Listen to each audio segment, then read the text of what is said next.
第12集，網絡嘅力量，邊個掌握網絡，邊個就掌握財富。你有冇諗過點解李嘉誠咁有錢？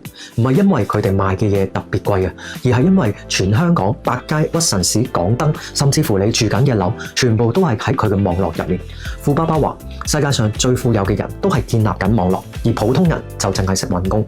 今日同你拆解下點解喺21世紀擁有一個屬於你自己嘅網絡先係最值錢嘅資產。我哋諗起網絡，唔好淨係諗起上網。你睇下全香港有1000幾間71，一間71賺嘅錢可能唔多，但係成1000間加埋一齊嘅時候，呢一個網絡產生嘅利潤就非常之恐怖。呢個就係工業時代嘅連鎖效應。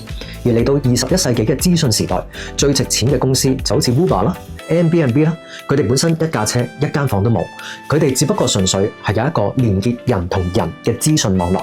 邊個建立到網絡，邊個就攞到最大嘅財富槓桿。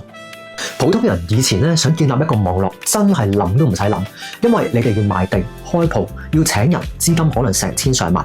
但喺21世紀，我哋呢一本書話俾你哋聽，網絡營銷最大嘅地方就係你俾零成本都可以去建立一個屬於你自己嘅商業網絡。你唔需要發明新產品，你唔需要自己去開物流，你做嘅嘢只不過透過你嘅分享，將產品、機會同埋同人一齊去連結。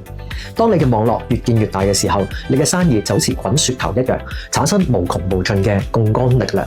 喺書入面提到一個好出名嘅定律，一個網絡嘅價值係喺使用者嘅數量同埋平方成正比嘅。簡單嚟講，如果得到一個人用電話，部電話係1文不值，但係當全世界人去用電話嘅時候，呢個網絡就係價值連城啦。做呢份生意都係一樣，一開始得你一個人，你就覺得好似好慢。但係當你建立咗有10人啦、100人啦，甚至乎1000人嘅網絡嘅時候，佢產生嘅經濟價值就唔係加法，而係乘法。呢個先係 B 象限企業家真正嘅金礦。所以咧，唔好再將時間賣俾別人嘅網絡啦，依家開始就起自己嘅網絡啦。留言打我想起網絡，同我哋一齊探討點樣用互聯網放大你嘅影響力。下一集我哋會講第5項嘅資產，可複製、可升級嘅生意模式。想知道點樣令你嘅生意唔使你睇住都可以自動運作？記得點讚 follow 我，我哋下集再見。